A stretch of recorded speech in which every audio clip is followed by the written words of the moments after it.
and we're here to talk about Valiant. I know that we've been doing our finance classes on technology of all subjects, but I know Valiant stock is down a lot today, and a lot of you have questions on it, and it's probably a good time to kind of go through the company and see what we can learn. So the stock has fallen about 50% today.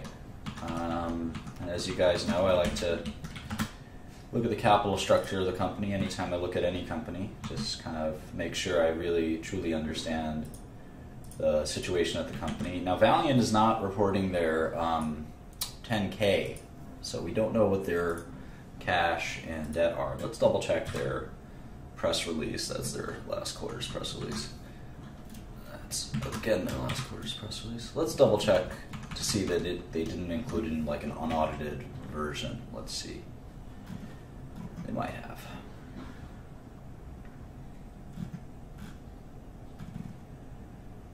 Yeah, here's a sort of an unaudited balance sheet which we can use. So let's take a look. Cash went down from 1.4 to 597, and debt is just went down about 600 million. So 30 billion, 65.4. So kind of curious actually. Let's look at the videotape one more time. Net debt was 29,463, and now I have a hunch that net debt didn't go down, which would be a little alarming. Yeah, net debt actually increased, so it's certainly hard to see the light at the end of the tunnel when you are supposed to be in a cash flow generative position, but your net debt isn't dropping quarter after quarter. Now maybe next quarter it'll drop, and I have confidence that at some point it'll drop, but that is somewhat alarming. So in any event, let's make sure the shares outstanding didn't change much. And speaking of which, that's probably one decent way out of this mess for Valiant is to issue some shares. Alright, shares used in per share computation, 349.9.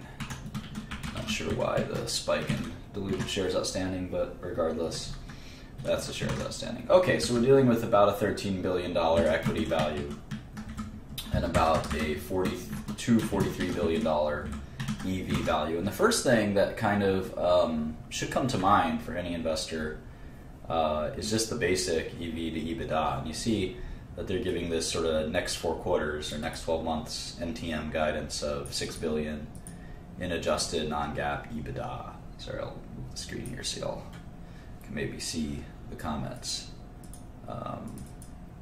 So in any event, I added both current and long-term. Jim Bob. So in any event, $6 billion in adjusted EBITDA. It just tells us that 7 times EV to EBITDA, which to me isn't an exciting multiple, right? Distressed pharmaceutical assets, you can usually get them for like 3 times EBITDA. So 7 times EBITDA isn't so great. And having said that, the portfolio of Valiant doesn't exactly look like distressed pharmaceutical EBITDA, and we'll spend a lot of time talking about that. But just on the face of it, just on the kind of extreme red face test, it doesn't appear that the stock's that cheap, even after a dramatic decrease in the stock price, which is somewhat telling. Now, our forecasts are actually pretty spot on for 2016. We expected roughly 5 to 6 billion in EBITDA for the next kind of 6 years. And that's kind of what they're saying. They're saying they'll do 6. We were saying 5.5. We'll see what happens. But in any event, the point is that a big bulk of kind of the value is sort of determined by the terminal value. And obviously, to the extent terminal value and discount rate are determined by management confidence, there's a lot of doubt in management confidence. Now, I actually don't think, having been through corporate boardroom myself a few times, I don't think Mike, unfortunately, will survive this, probably even through this week. My guess is he'll be gone. They'll probably vote to get him out today, is my guess. just knowing how boards work and stuff like that. They'll have a meeting and fire him today. And I don't know who they'll put in there. Maybe they'll put Howard in there for now, but and I like Mike. I feel bad for him. I think he's a great business person. But obviously after these results, you can no longer even look at Valiant's record since he took over. I want to say that was in 2010. Something like that. And I think the stock was, let's take a look. Sorry, I haven't taken my antihistamine today, so I'm a little sniffly. See if I can find that. There it is. Alright, so Pearson took over. Where did he take over? 2011. Alright.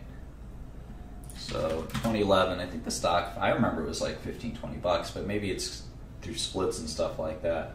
So, he certainly took the company on a pretty wild ride up, but just as wild of a ride down in the last few months. So if I were on the board of directors, that's sort of the last buck is the stock gone up since you started? And the stock has not gone up since Mike started, which I think is, kind of, pretty much the last straw for any CEO. So in any event, let's take a look. Let's update the model for some of these Q4 results. And I think the reason I didn't do that in the break was just to kind of show you how I would do it. Anyway, it's fun to see the metadata in this file as Align Technology. Align Technology is the braces company. They make Invisalign, so I think that's right. Align Technology. I don't know why I don't know why that's here, but it's probably the IR company's same client, but it's always embarrassing. Anyway, 210 Xifaxan revenue.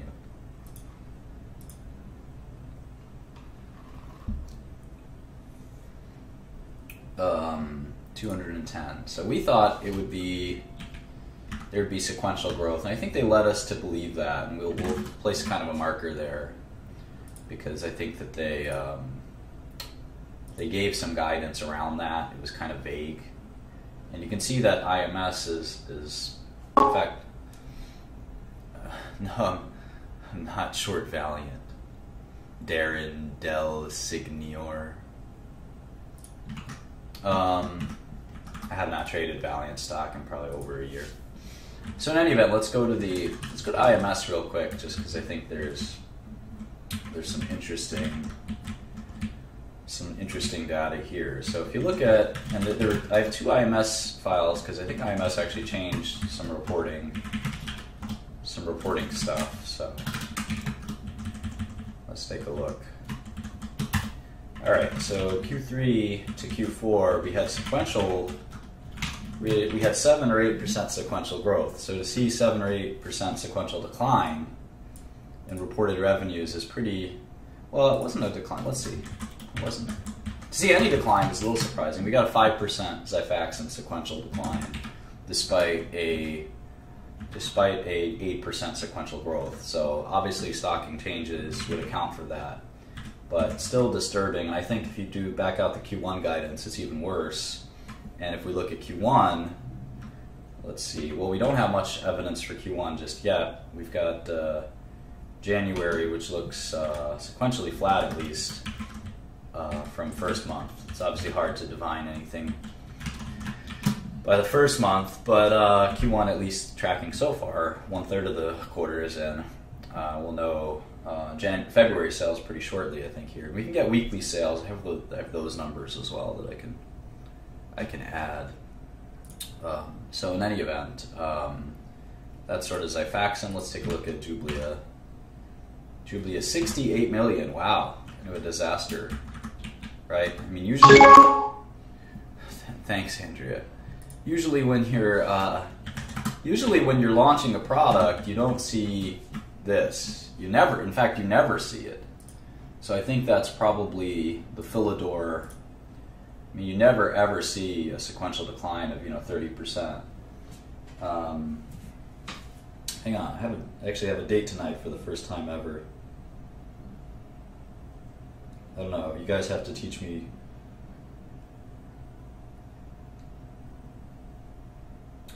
What to do. Just kidding. Okay. So yeah, the fact that you'd have this huge sequential decline in revenue is kind of alarming. 36% decline in Jubilee revenue quarter over quarter in the middle of a launch quarter, or in the middle of a launch, right? This product launched 4 or 5 quarters ago. I've never in my life seen that kind of decline in the middle of a launch.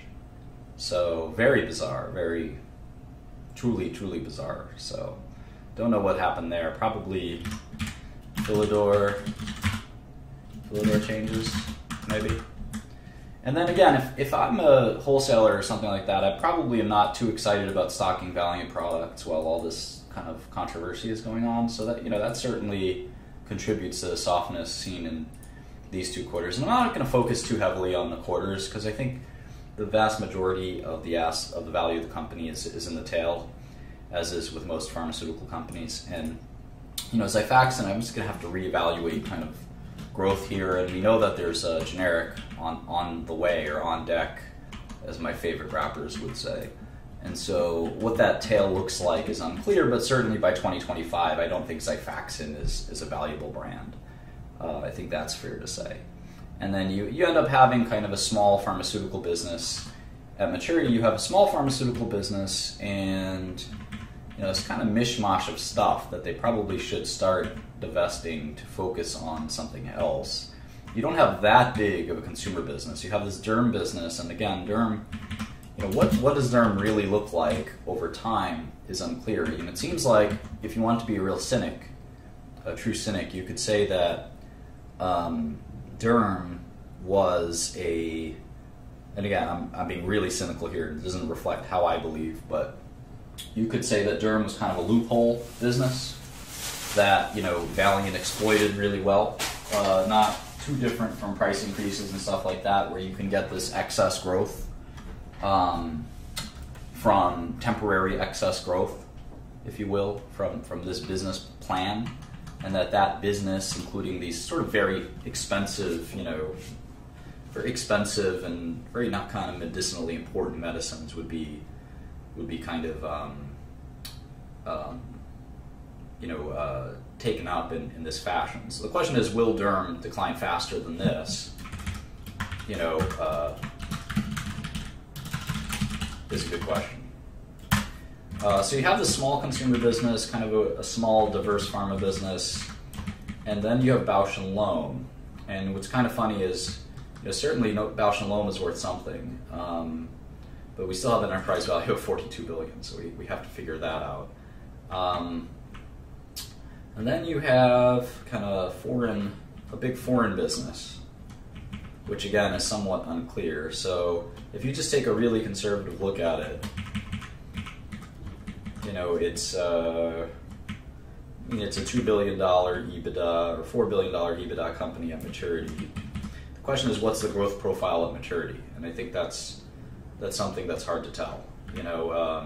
You sort of kitchen sinked all this stuff, but you also don't have any brands, so you shouldn't expect growth. You shouldn't expect generic erosion. So if you look at sort of a negative 5% maturity, 7.5% discount rate, I get that the stock is not that attractive, right? $50 per share versus the current price of $37. But let's keep digging in. We have a long way to go here. I'm probably gonna stop at 4 p.m. So just so if anyone wants to budget time. All right, Wellbutrin at 93 million. So Wellbutrin is one of the great puzzles of life. How this old multi-source generic drug continues to do well is shocking and amazing. I still can't quite figure it out. But Wellbutrin had a decent quarter, so go figure.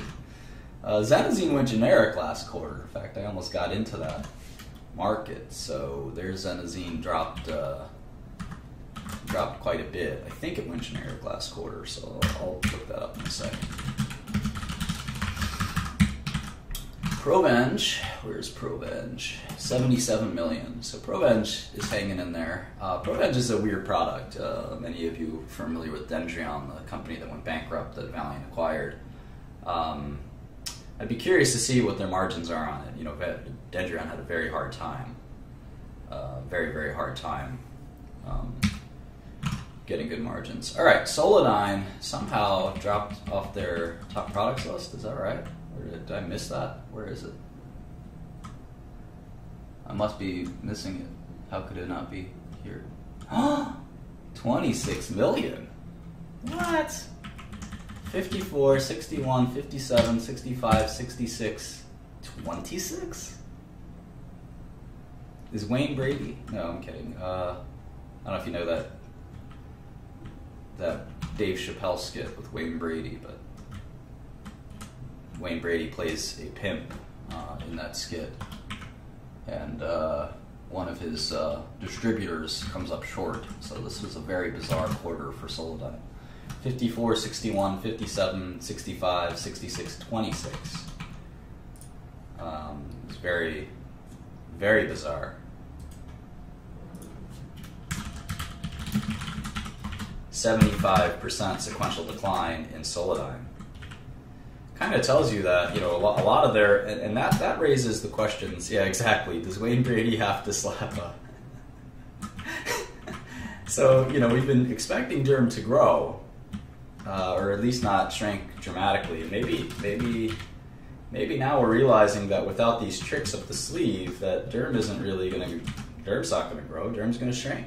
And yeah, I'm saving this, and it'll be uploaded. It'll be uploaded. So if we make Derm shrink, which is fine.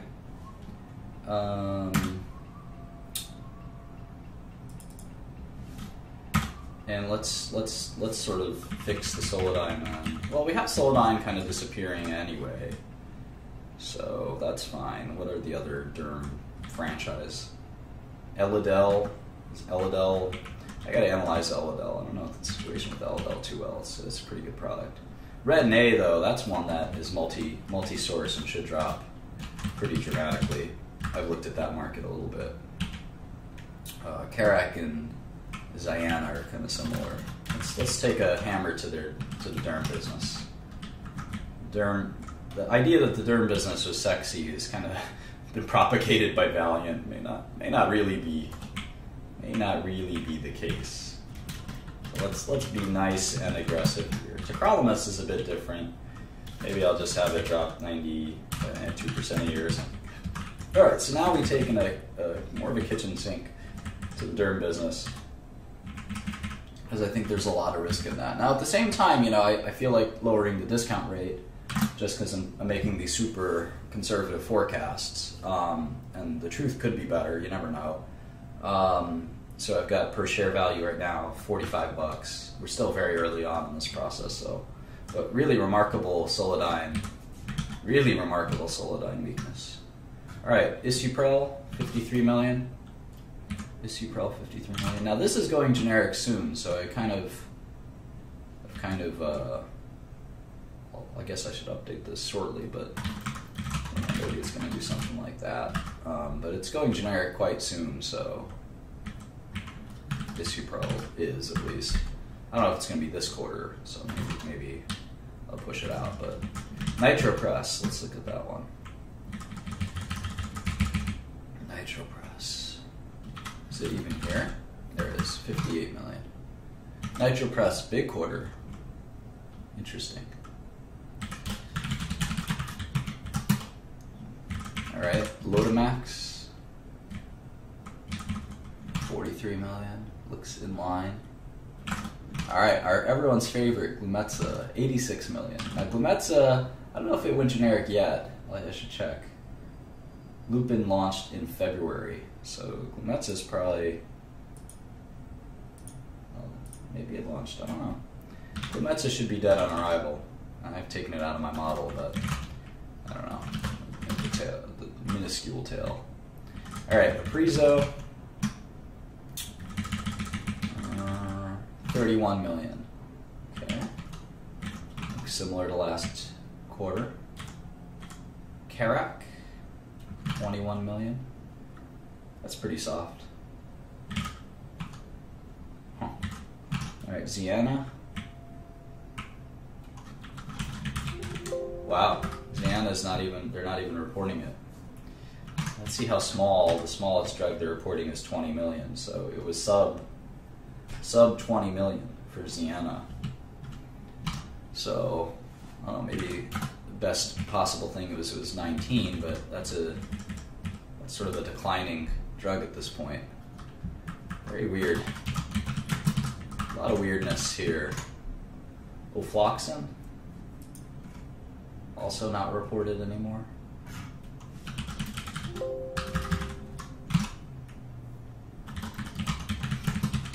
How about Arestin?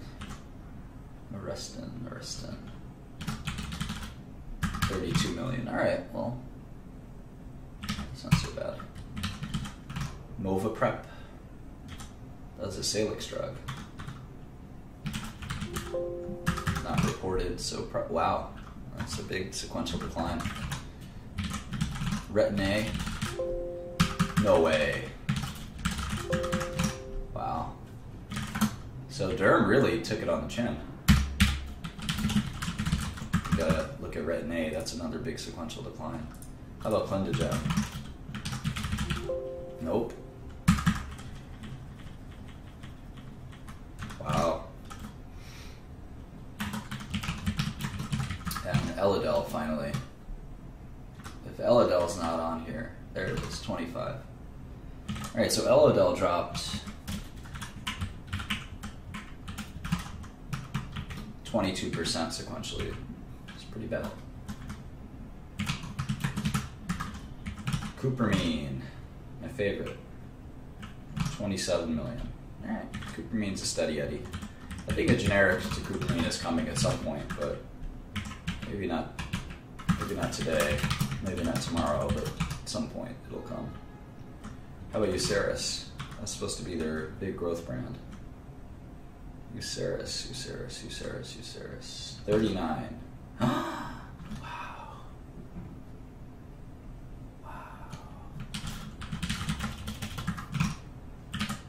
Holy smokes.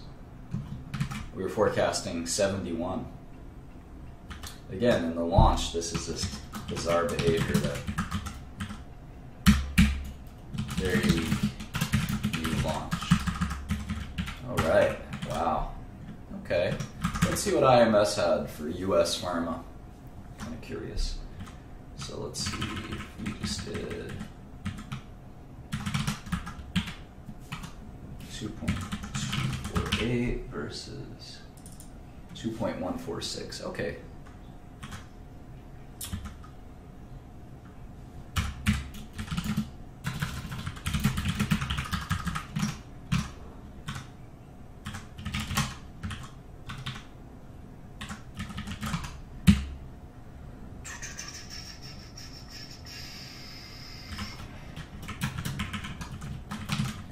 Alright, so it sort of tracks IMS relatively well, maybe except for some stocking issues.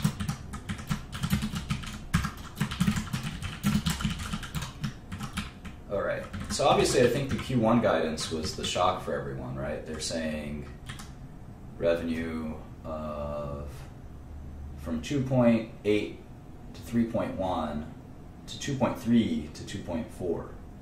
So to get to 2.3 to 2.4, we're going to have to see sort of continued destocking at the Salix level.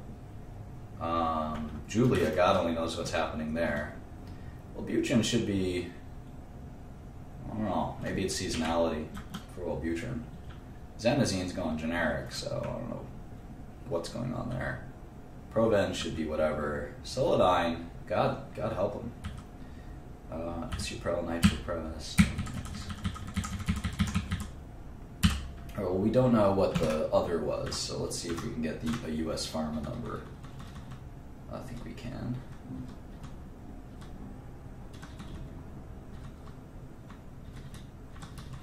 Let's go to the quarterly report.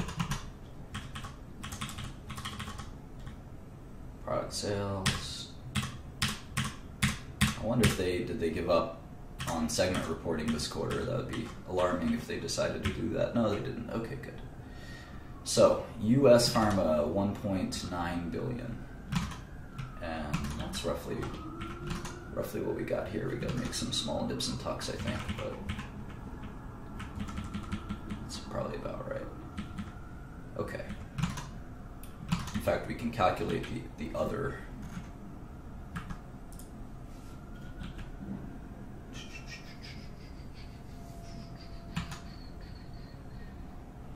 All right, let's do some of this. Let's see what they said for Derm. 342. Currency impact and other. Weird. I'll take GAAP revenues. All right, so Derm dropped a huge amount.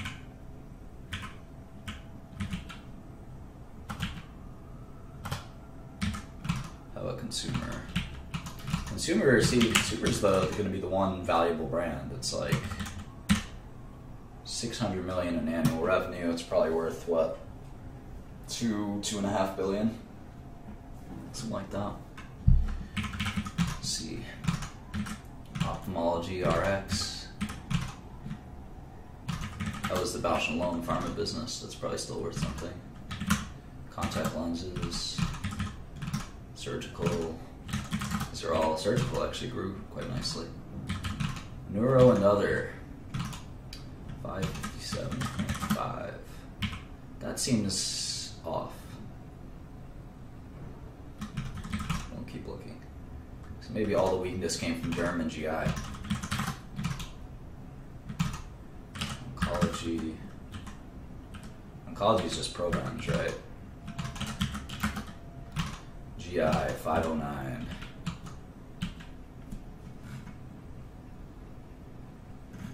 It's weird. Other GI.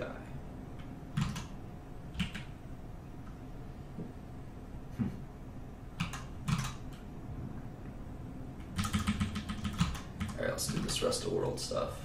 363, 4. We'll get back to the interesting stuff in a second. Emerging markets, very good quarter.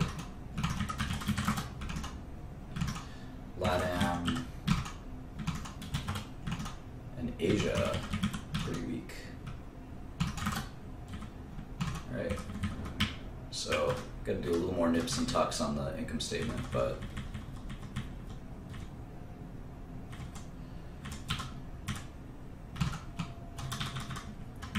so let's see if we can get to their guidance of 2.3 to 2.4. So how can we do that? Now, one thing that's kind of common in situations like this, with Mike coming back from medical leave, is this concept of quote unquote kitchen sink or a reset. Sometimes when businesses are having trouble, lowering expectations to the most bottom kind of level is sort of a strategy that's not very wise to do. But I think, you know, under promising a huge amount just to sort of get all the bad news, quote unquote, out of the way, and then just having success after that. I think that's something that people like to do sometimes when they're in trouble.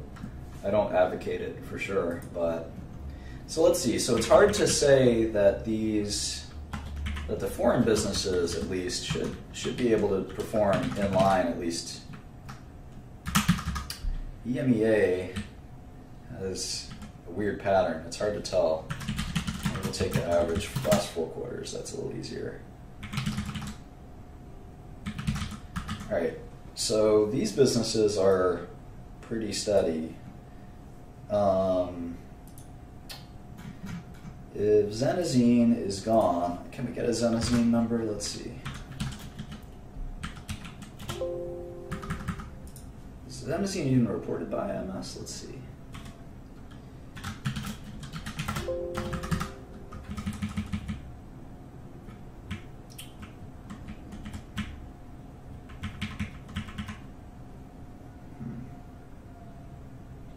It's weird because if you look at first month over first month of quarter, you actually have 17% sequential growth.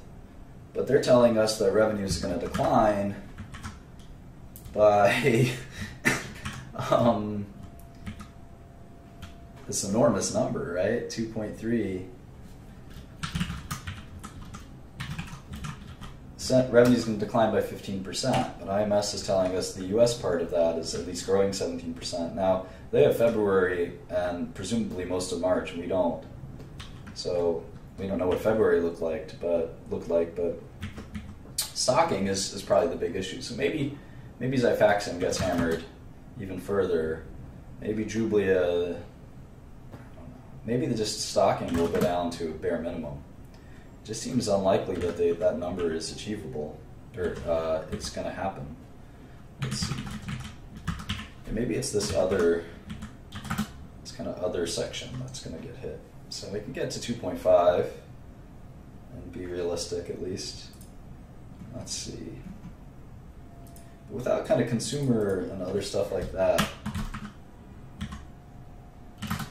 falling, it's hard to see them doing 2.4 billion. So maybe they are kind of under promising and over delivering. Maybe that's the concept that they're gonna try this time. So we'll see. We'll see. But Xifaxan's kind of the problem with Valiant is that they don't really have any franchises that are valuable, right? I mean, Provenge is not too valuable. Lotamax, let's look at Lotamax. That looks like it's going to be the biggest drug at expiry. So what the heck is Lotamax? Let's go. I'll show you a cool website that it's called Drugs at FDA, and it's kind of the best website for checking out FDA approved drugs. So let's see. Lotamax is a loteprednol. It comes as it's a Bausch & Lomb product, so it looks like it's an ophthalmic drug. Comes in a few different forms. I think it's could be a beta blocker by its name.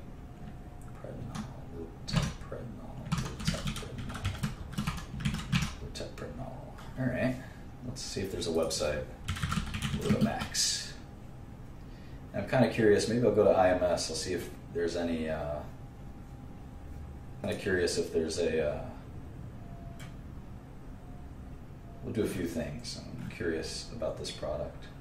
Products like this this isn't really a brand. If it doesn't have, let's see if there's generics. Let's start with this ophthalmic formulation right here. There are no therapeutic equivalents. Okay. Loteprednol is my guess is an old drug. Here's another cool website to go to. Search by active ingredient. Loteprednol. Okay, let's check this one out. Approved in '98, so definitely no approved, no generics yet, but there should be no barrier to entry, and companies like Alcon and Allergan and others will want to make a Loteprednol generic. In fact, we can kind of go to this DMF text FDA list. Let's go here. Loteprednol. All right.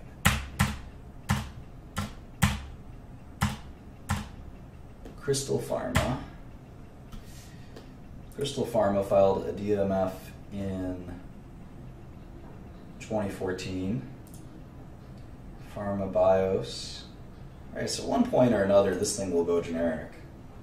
So Lotamax, and again, this highlights my kind of issue with Valiant is it's kind of whack-a-mole. Every time you think you've got a decent franchise, this thing will probably be generic by the time, before you know it. So this ain't gonna hold the company. How about Uceris? Uceris is like, the problem with Uceris is they just had the worst quarter ever. So who knows what's going to happen to Uceris? This was supposed to be a huge product. What happened? It's supposed to be a huge growth product. So maybe Uceris will be a $200 million franchise, but that's not much relative to enterprise value of $40 billion.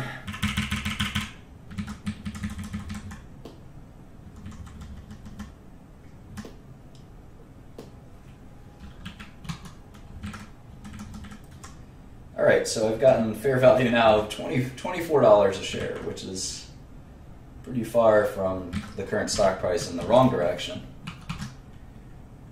$24 could be fair value for Valiant. We still have some number crunching to do. Well, who knows what's going to happen should be the title of all presentations. Still trying to figure it out. What I hope for in value investing is when I can find a situation that's truly exploitable from a sort of risk perspective. I can find a stock that I can buy with limited to no kind of repercussions, even if the worst thing can happen. Yeah, there's a lot of different GI products like Uceris. There's no doubt about that. But let's move on from Uceris for a second. Let's go to Arestin. Arestin, I want to say, is a retinoid. But let's take a look at the FDA website. Arestin.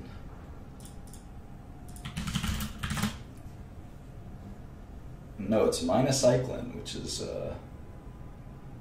minocycline powder. That's weird. Minocycline is a very common antibiotic. So I think this is like the dental version, maybe. Yeah, here it is. Arestin. Don't hide from gum disease.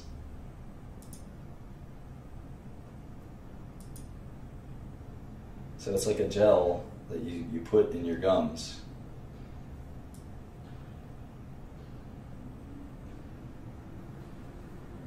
Cool.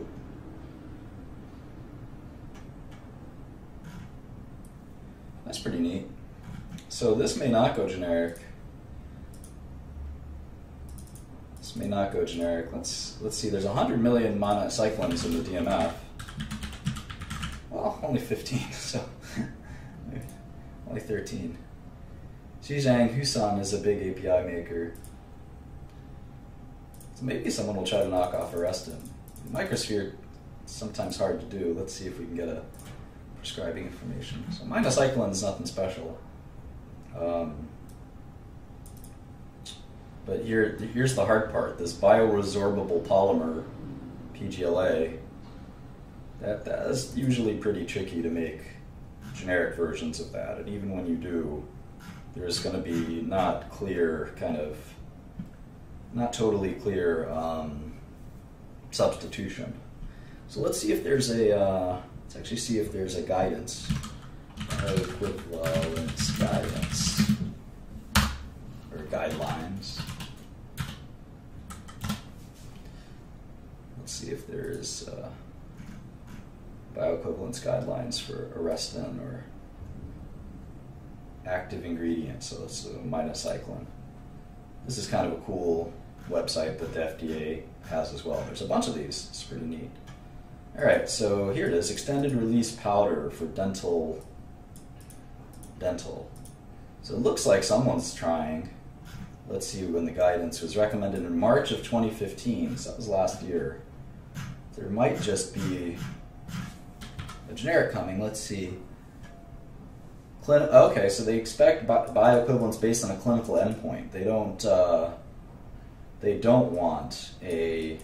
clinical trial. So you'd actually have to do a clinical trial to make a generic of Arestin, which is a pretty nice barrier to entry. So let's see if there's a minocycline in periodontitis, I guess. I don't know how to spell periodontitis. Let's see. Titus. Oh. Good guess. All right, let's see. Doesn't look like there's a clinical trial, at least. So yeah, pretty cool. This is a nice little product. The only question is, again, is this the kind of product that Valiant's kind of been promoting a little too heavily, if you know what I mean. And they had it's been about 30 million a quarter. They had a weird $52 million quarter. Maybe they stocked it or something, but this is a nice little product for sure. Now, there is that generic guidance, but if I were a generic company, I don't know how excited I am making a generic to this. Now, it's only about $100 million product, so don't get too excited, right? But between that and Uceris, you got two. I mean, it's kind of sad when you're looking at a $40 billion company and the best drugs are $100 million drugs. I feel terrible for these guys almost. Wellbutrin's kind of like the mystery for the ages, right? Xifaxan is so weird. I mean, Allergan's coming. And Jublia is going to be generic soon. And it's hard to trust their growth at all, so it might make sense to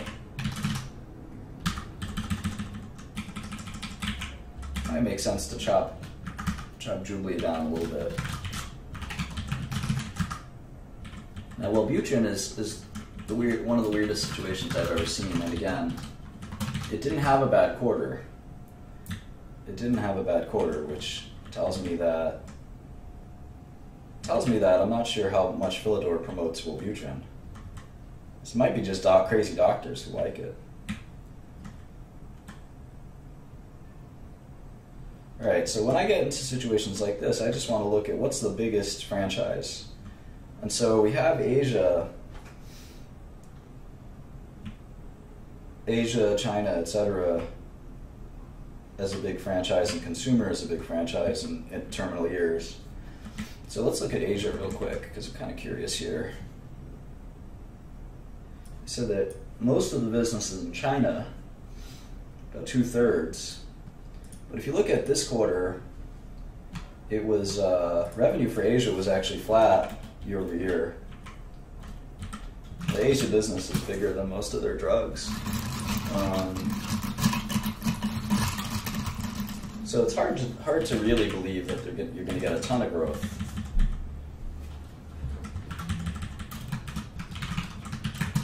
Hard to believe that. So maybe be a little more conservative on Asia. So now we're at $20 a share for Valiant, which is unfortunate. But we have to make some adjustments on spending and things like that. So we're not quite there yet.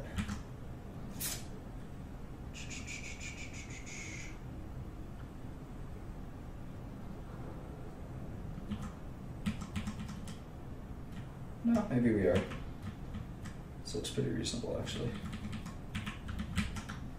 They're going to have to start paying taxes at some point. Probably not until they're in a cash position.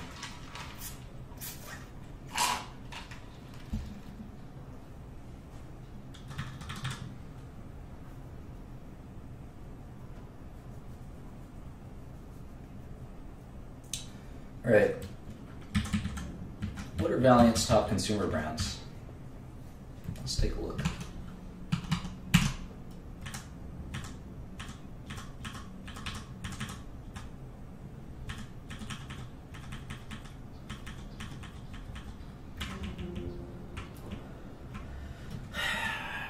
This is U.S. consumer.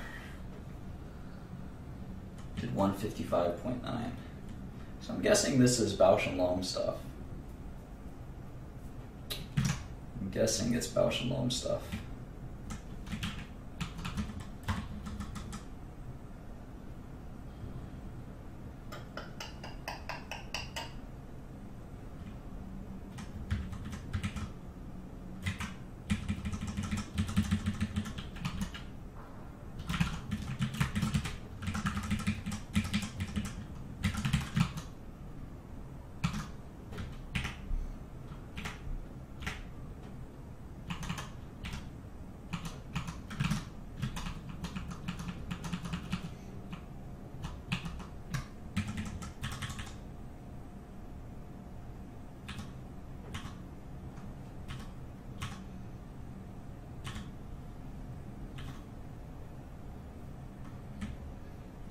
Yeah, this was a pretty big disaster, right?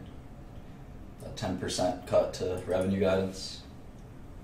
Huge, much bigger cut to EBITDA. 7 billion to 5.7 billion, they're saying now. Although I thought they said next 12 months.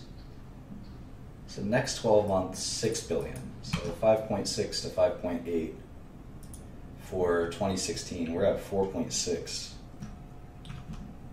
But I guess the Q1 kitchen sink is supposed to be met with a big rebound in Q2, right? So I think that's fair. If we're gonna, especially for a drug like Xifaxan, maybe they'll rebound. We'll look at that in a second. But if Derm needs kind of a permanent reset, I think, and it seems like it might.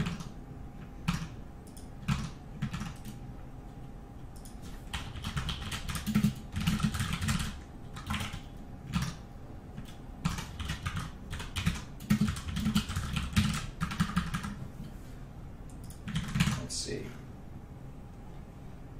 Slower rebound of Derm. More modest growth in Salix, no kidding. GI, Derm, and Neurology. Well, that's basically their business, right?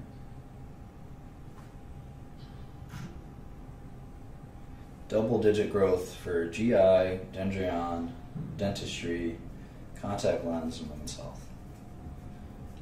Single-digit growth in Derm. That seems unlikely, given they just had some other major Derm franchises drop 70%. Now maybe Brodalumab will do well, but I don't think so.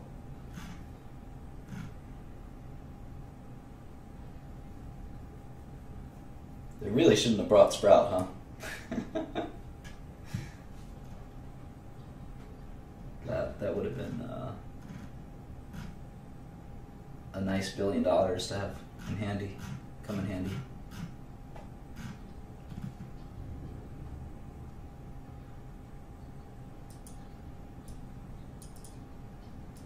$400 to $500 in R&D, interesting.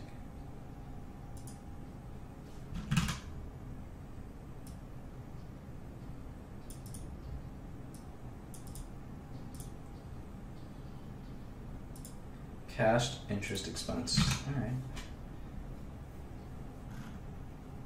Their stock-based comp should be about 0,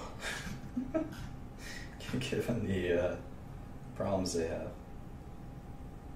Soft Lens, Ocuvite.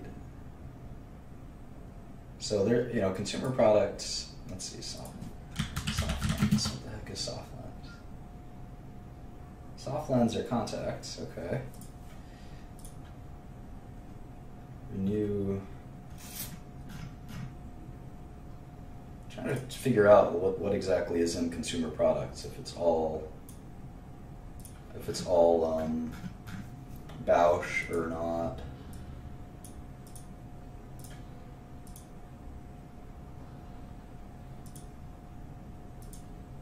Yeah, so sort of the question is, what do you pay for this very diversified brand business? It actually reminds me of GSK's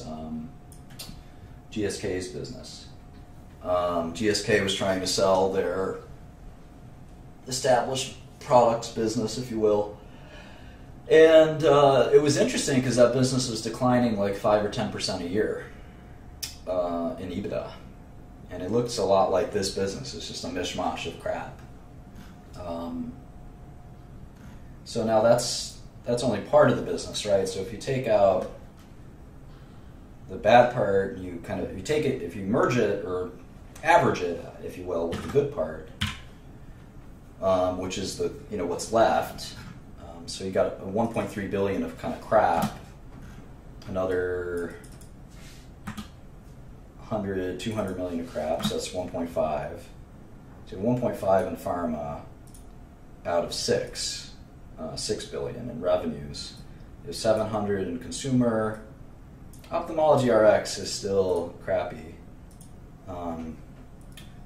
So let's see, $1 billion. So we'll call it $1 billion in good stuff and $1.6 billion in bad stuff.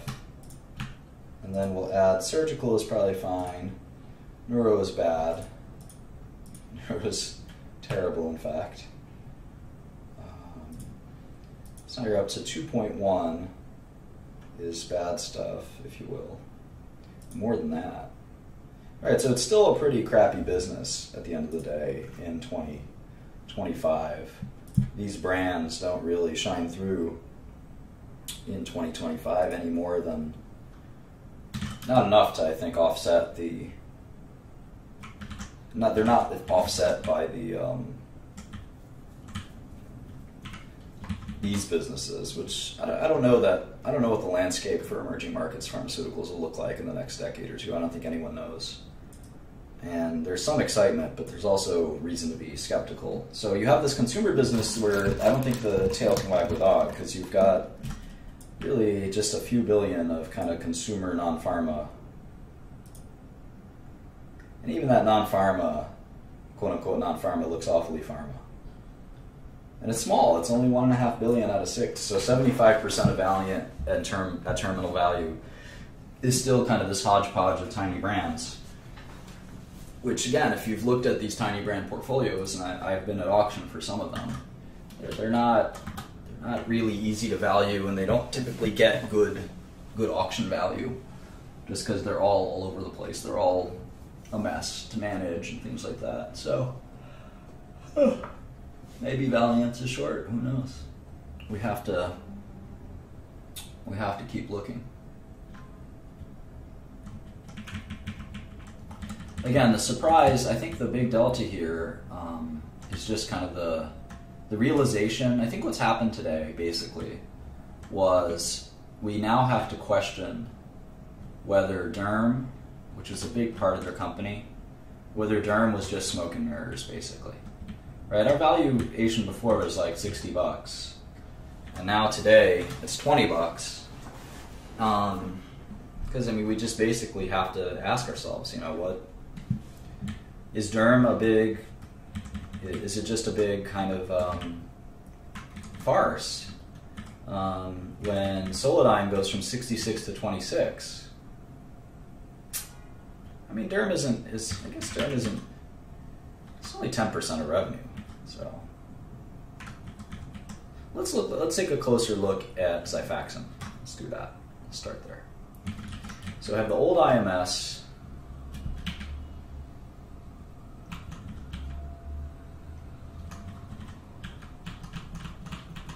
And I have the new IMS. So let's kind of go through that. Okay, so it's Q4 15, Q3 15, and Q1 16. Yeah, you know what? Let me just get that. Let me either look it up on Bloomberg or get it on IMS itself, the weeklies. Let me do that.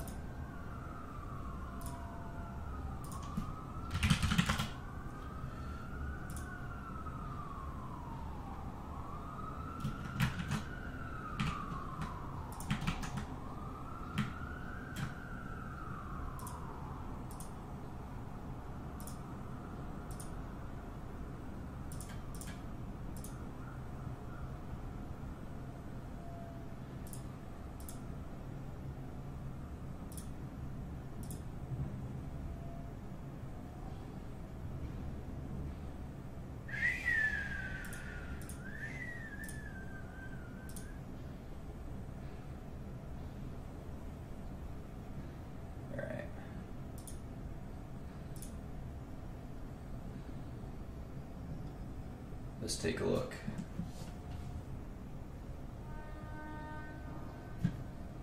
Product. Xifaxan. Xifaxan, remember, it's AN.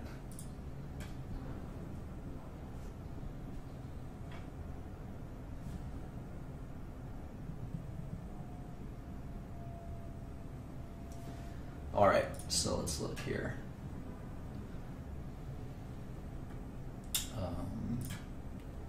Channel.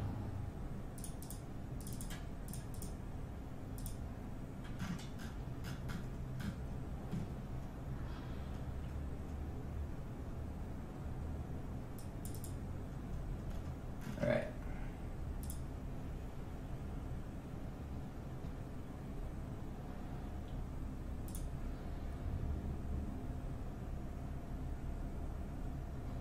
Let's take a look.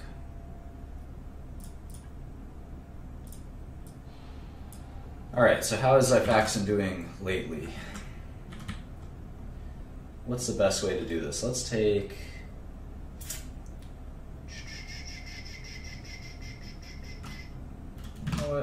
let's do it like this.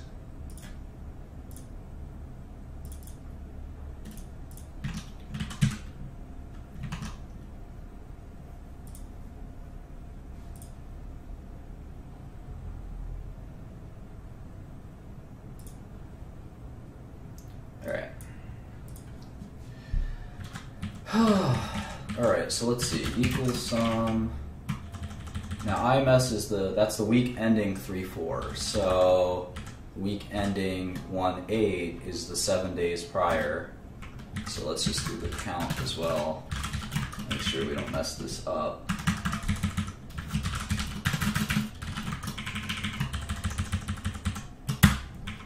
All right, great. So 9 weeks. We have $218 million of Xifaxan.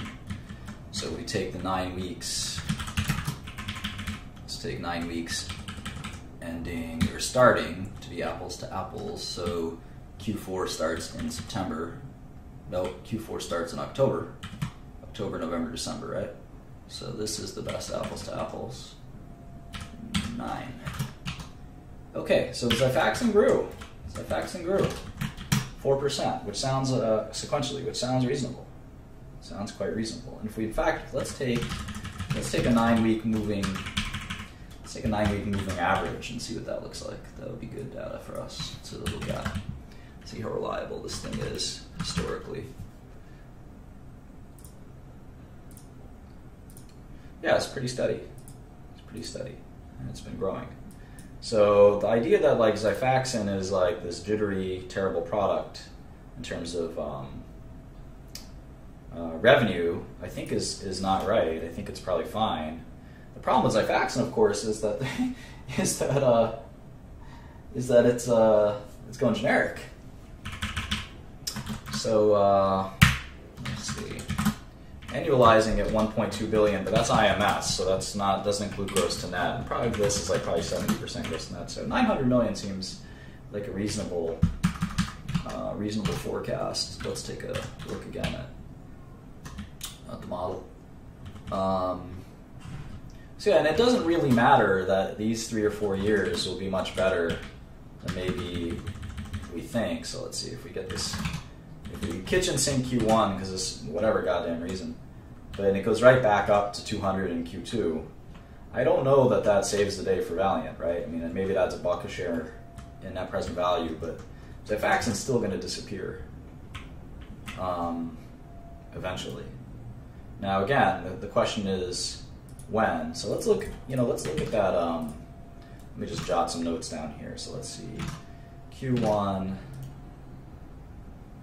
Tracking up 4% quarter-over-quarter on weekly IMS. Expect huge destocking as per conference call. Okay, so Q2 we maybe see the rebound, maybe not. Maybe it'll happen in Q3 or Q4, but it doesn't matter. I mean, a little bit of earnings in these years doesn't make a difference to the NPV, and that makes intuitive sense. Whether this number is 700 million or 800 million or 1 million or 2 billion is not going to change the cash that shareholders will one day claim, and that's sort of the way I look at businesses. Now, obviously, if the directionality of it is going to make a difference, then that's important. That's more important in tech businesses and consumer businesses. In pharma, we have usually finite ends of life cycles. So at the end of the day, life cycle matters quite a bit more than near-term revenue. So 100 million here or there isn't going to really impact our forecast. So let's go see if Xifaxan. That Allergan clinical trial is one of the best websites, whether you're in medicine or not. Let's see if that Xifaxan. What's Xifaxan's rifamycin, right? Rifamycin. Is that it? No. Rifaximin. Rifaximin. All right.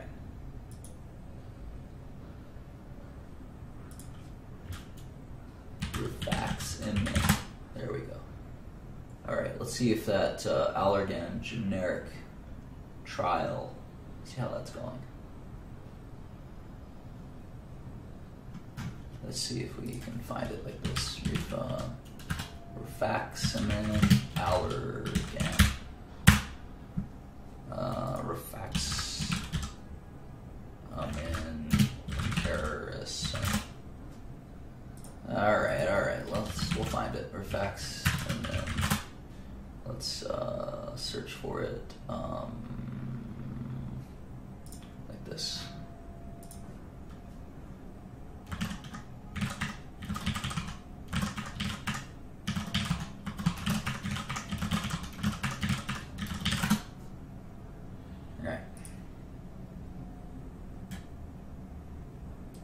Here it is. Actavis, right, not Allergan. Oh, I was searching for Allergan. All right, so this study is currently recruiting participants.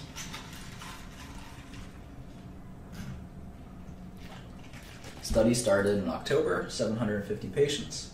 So let's see, when this trial is done, they will file, and FDA is making it a point to approve first-time generics even faster, which I think they've always done, for what it's worth. But Xifaxan's not going to be around much longer. I don't know if Valiant has any life cycle plans, but smart of Salix to sell, right? So now I have it in 2020. I wonder if that's due to IP. Let's go back to Orange Book. So I'm just going to jot down this NCT number. All clinical trials in the United States are based on these NCT numbers.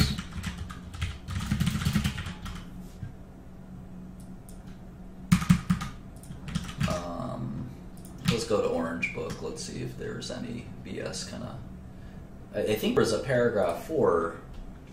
Let's go to the paragraph 4 certifications, actually. Yeah, I think that's how I got the 2020. Let's take a look at the paragraph 4.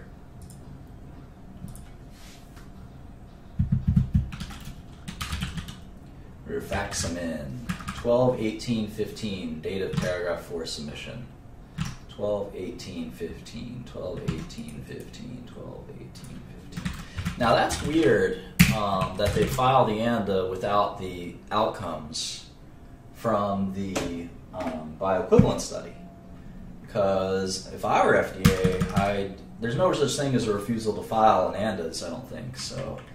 But I would say that the 30-month stay would start with the truly complete submission, not this kind of paper NDA, paper ANDA. So that's kind of a technical legal question. But either way, they could refile in 17 maybe. Refile ANDA. What am I doing here? Refile ANDA with the results. So if you take 2017 and you add what is this stay? It's a 2.5-year stay, right? 30-month stay. You could get a generic approval in 2019 or 2020. Let's look at the patents, though. Let's look at the patents.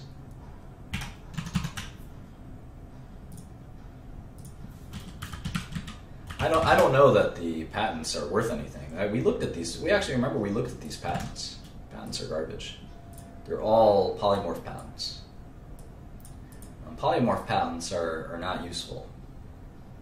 There's a method of use in traveler's diarrhea, which I think we can also kind of count as useless, because there's references to rifaximin usage as early as 1983. So now you can always get a settlement. But you typically aren't going to settle on a product that's at peak performance. So I think that they'll launch. And if you know anything about the relationship that Actavis and Valiant have, it's not a good one. Now, I don't think that this product goes over to the Teva portfolio. So we have to sort of think that through as well. So I think 2020 is fine. And then the question is, will there be a third or fourth? Because if it's going to be just the two of them competing on rifaximin forever, I don't know that they're going to take that much share, right? I mean, I've seen generics take 95% share, I've seen them barely penetrate, and it's kind of hard to tell, right?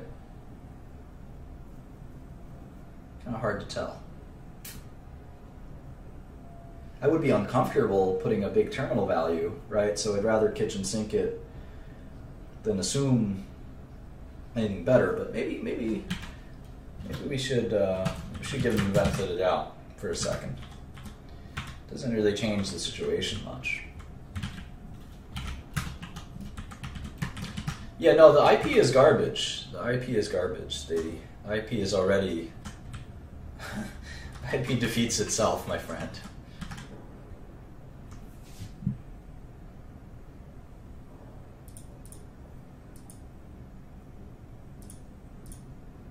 Jublia will be gone.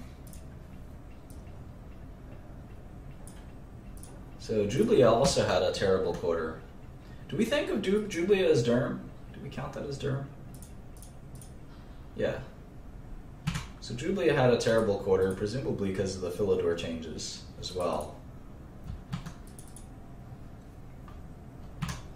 So the outlook for Jublia is pretty bad, and the NC expires in a few years anyway. So Jublia will be basically gone. I can't see Wellbutrin still being a major... I mean, I can't see Wellbutrin's just hanging in there. It's just... I'm so skeptical of it. Alright, Xenozine's generic. Provenge, I just think the standard of care will change. Celadine is finally dying the death it's deserved for a long time. Nitropres and Lotamax will go away. Aprizo's a Salix product that is gut-based, so I don't think there'll be a generic anytime soon. Arrestin we discussed. Cupramine should disappear. Cupramine should basically disappear, so should Cyprine. Ay, ay, ay, ay, ay, ay, ay.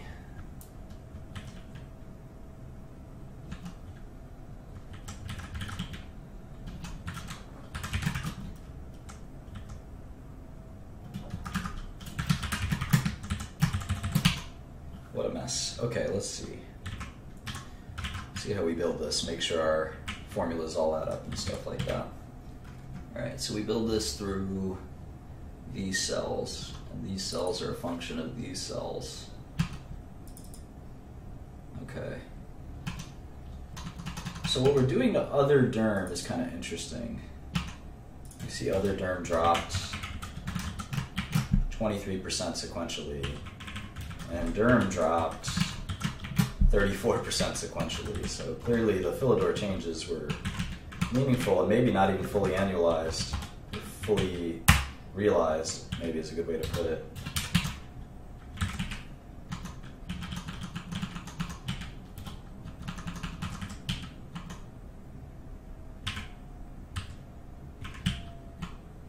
Alright, so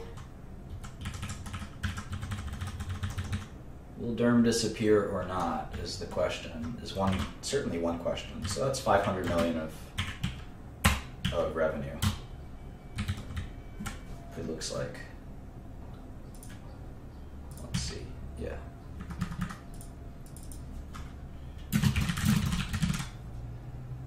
It's a little confusing the way I've written it. Consumer, I'm not even sure what's going on. OptRx, if it's anything, well, OptRx should include stuff like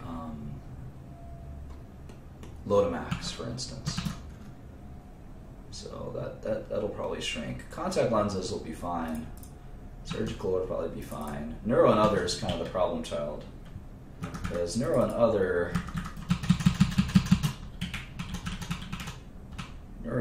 is sort of, I don't like the way I'm building this. Let's see. Neuro and other is Wellbutrin, right?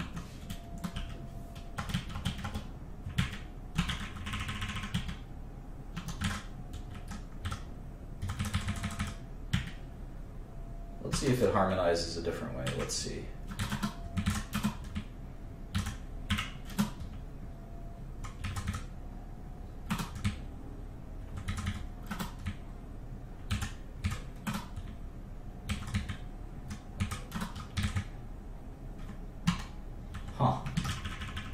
That's interesting.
Sorry guys, I'm kind of lost in thought here.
Okay, so Durham is less than 10% of revenue. So to break down the business, you'd say consumer is the end stage Valiant, right? Is consumer is 10%, Durham is 7%, Asia is 9%, LATAM and EMEA are 18%. Rest of the world is 19%. So it's large. I mean, if you just look at ROW, it's like 50% of revenue is just rest of world sort of general. I think total GI is going to be an important way to look at the business. So they said GI last quarter was 509. I actually think that's a useful way to think of it. I like the way they kind of, or at least the way that I originally built this out. So let me make some adjustments real quick.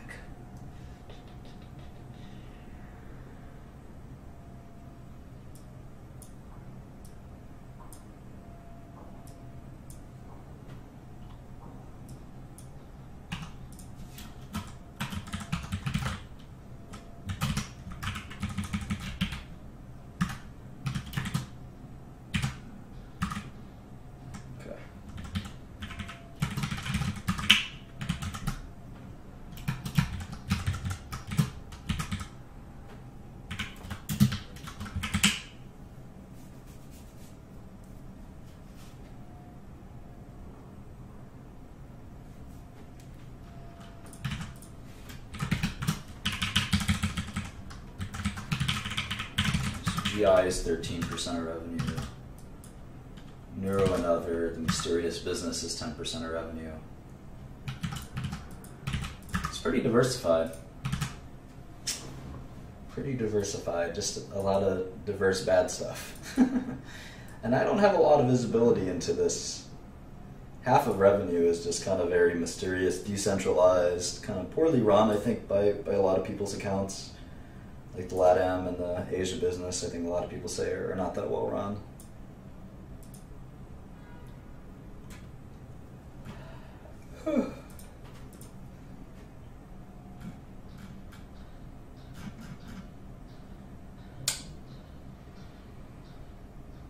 Tough to value a company like this. It's very difficult to make kind of a call.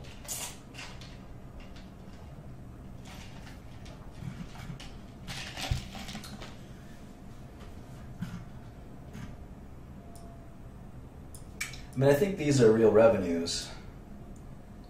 Let's see, what did they report last quarter? In this kind of non-US, let's take the non-US business at 900 last quarter. Maybe TTM, 3.3 billion.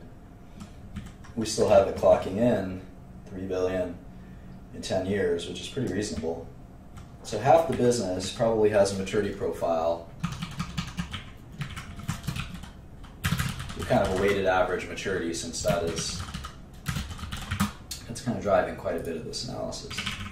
So weighted average is, well, this is probably like a 0% maturity, right? It's probably pretty steady. Although again, I can't tell you what the business looks like. It's a lot of kind of low-priced foreign products. I don't know what the outlook for products like that are until 2025. It could be growth, it could be shrink, it could be neither.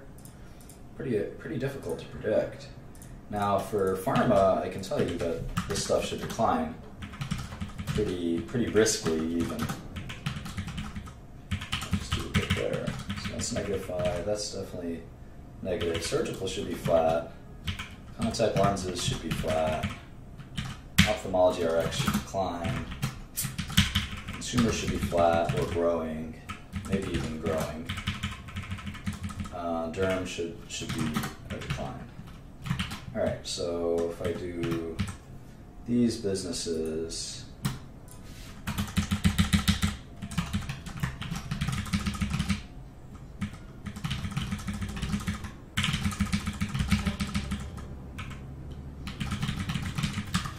wonder what percentage of revenue I've got. 95. Where's the missing 5? Dental and oncology. Okay. So dental, oncology will drop. Provenge is disappearing. Dental, that's mostly Arestin, right? So I don't know. Eventually they'll be a generic. All right. So if I do the weighted average.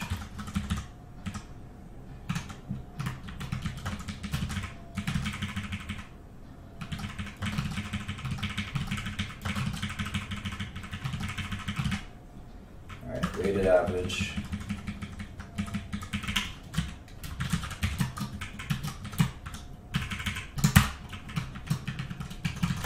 Minus 1.7. Okay, so a little more endearing for sure.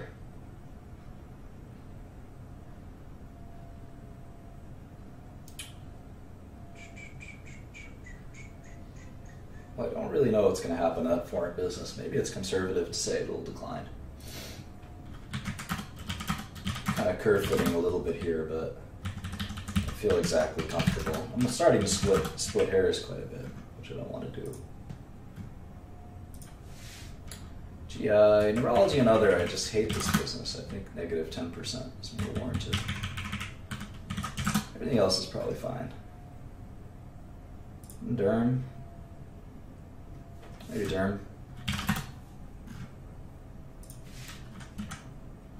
All right. All right, so let's see.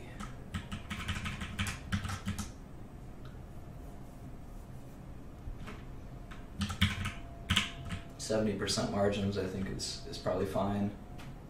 Still a very pharma-heavy business, although you could see that margin drop. We have to study that for the next time. Is this realistic? Some points to consider is 70% margins with a kind of de-farming of the business, if you will. Realistic. Is a discount rate of 7% okay? And given the uncertainty, it's probably fine. We usually use something less than that, like 5%. But we're also really kind of cramming down on a lot of the numbers, which is probably warranted. But all right, so $37 a share. Maybe that's my best guess right now. Still more work to do.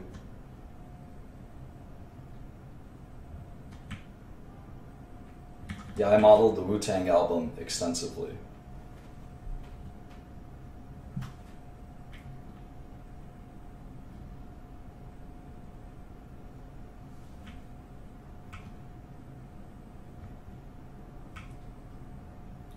So yeah, so maybe the gross margin is just too high.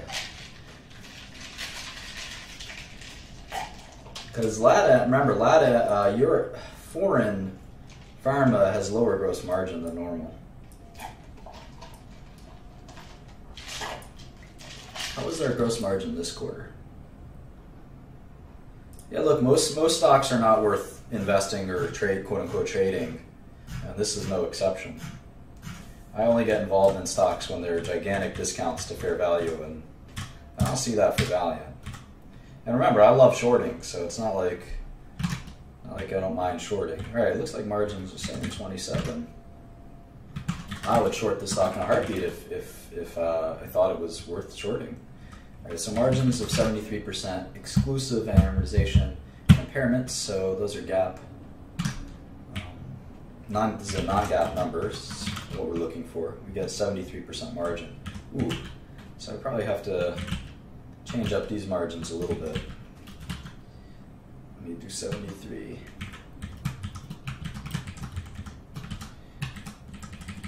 All right, so $30 on margin changes, and then profile of the business.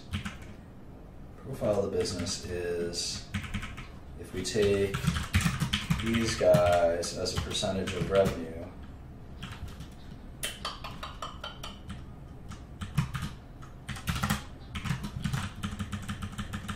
They go from 30% to 40%. I know that's a lower margin business.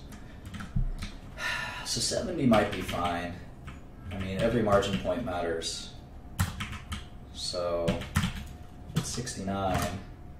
It's about 3% of fair value for every margin point. SG&A is also different, though. Keep that in mind. You might save a little bit there. I'm also assuming this company never pays taxes again, which is kind of a problem. So if taxes become just 10% taxes, 10% is not unreasonable for a global tax rate, because remember, they can't, I mean, they have this Barbados treaty. I'll put 10% as kind of an arbitrage, because I put 7%. So the way I think of it is long-term corporate tax rate's about 25%. They're about 0, but that's also because they're in a net debt position, so that'll shift. So maybe 7% is like an arbitrageable long-term tax rate. Maybe that's reasonable.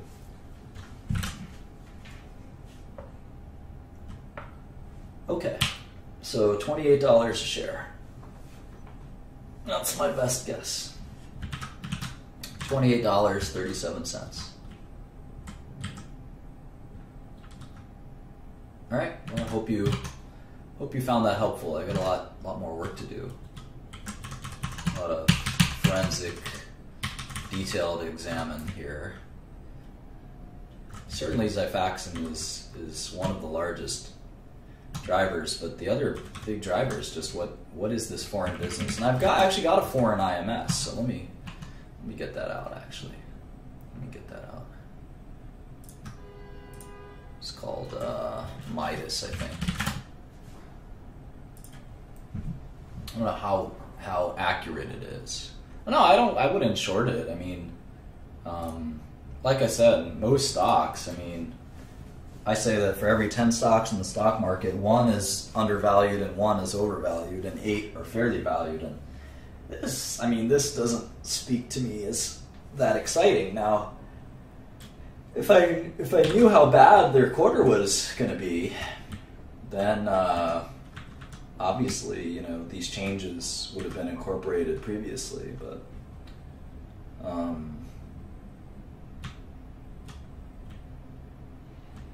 no, I don't think it's a short.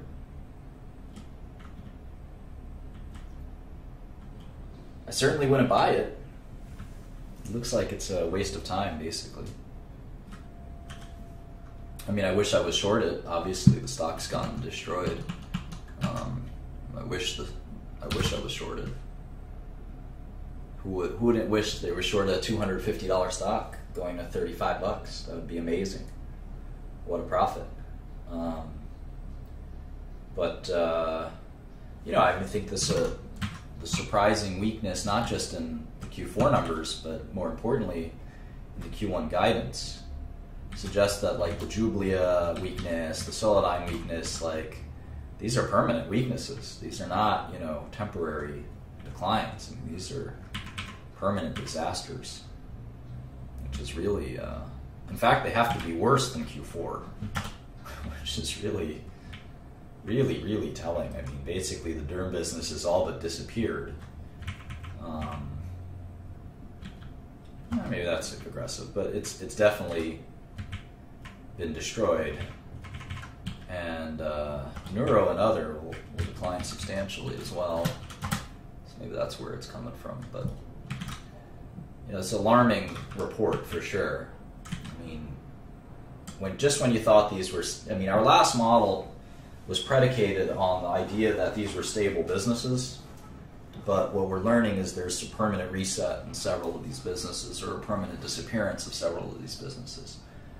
Now, maybe we'll learn that in EMEA, or LATAM, or Asia, or the rest of the world. I doubt it. But that's why we have to sort of take our next look, kind of look at this is going to be looking into those businesses carefully.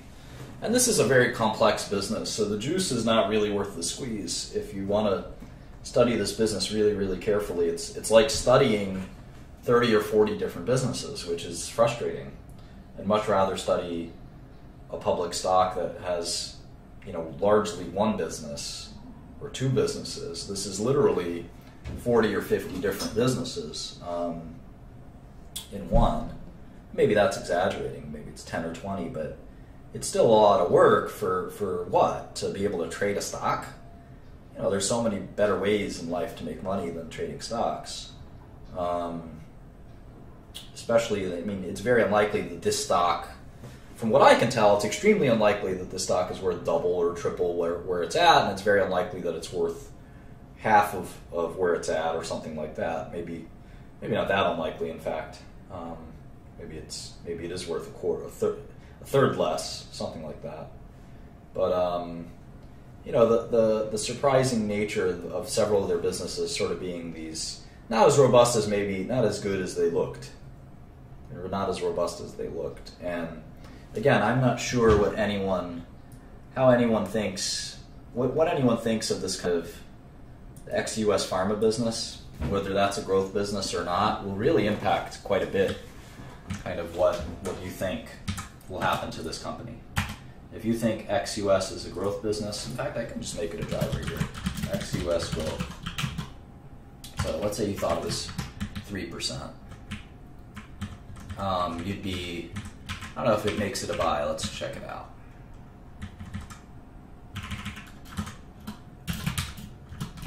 This is kind of an interesting way to do it.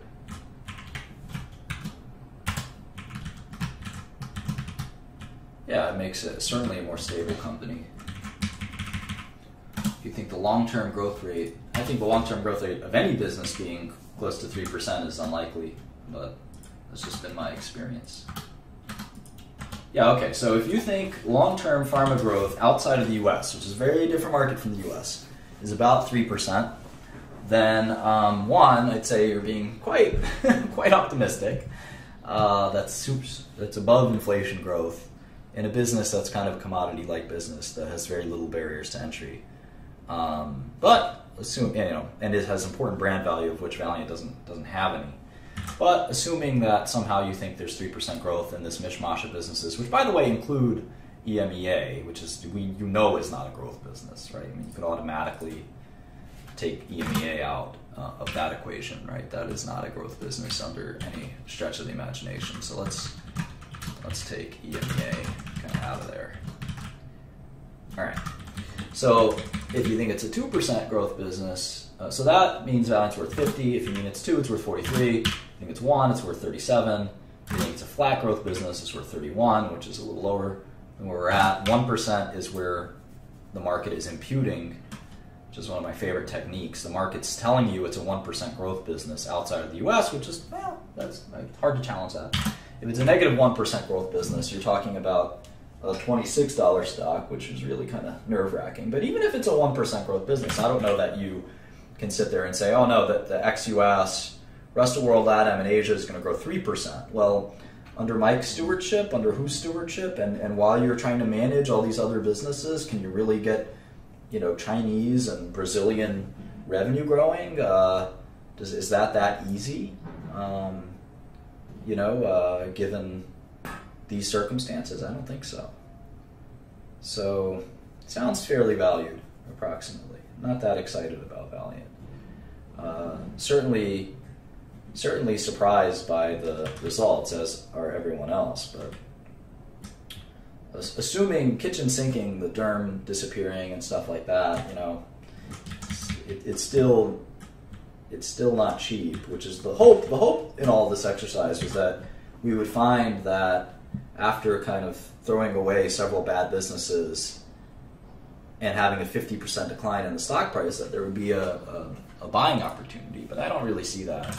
If I take a 6% discount rate, which is not crazy, and I think there's 2 or 3% growth in ex-US, ex-Europe,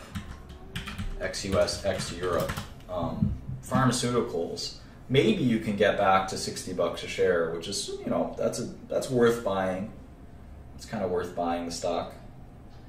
But, at this point, my discount rate is like close to what I would give like a Procter & Gamble, let alone a Valiant, right? And my terminal maturity growth rate is kind of reasonable. And, I've only got margins at 70%, which, arguably these are going to be lower gross margin profile products than that. I'm assuming they pay 7% taxes in perpetuity, which is, I would assume global governments over time will change that. Having said that, they obviously have this Canadian thing, but, VAT taxes is a way to get around that. VAT taxes may increase over time.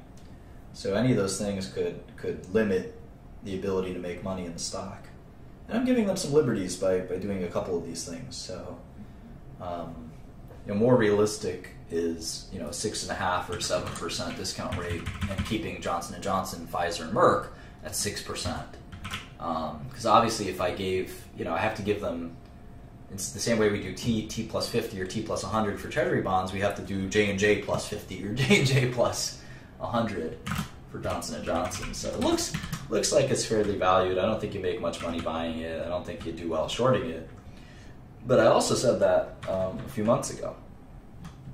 So I didn't know that derm was a big facade, I guess.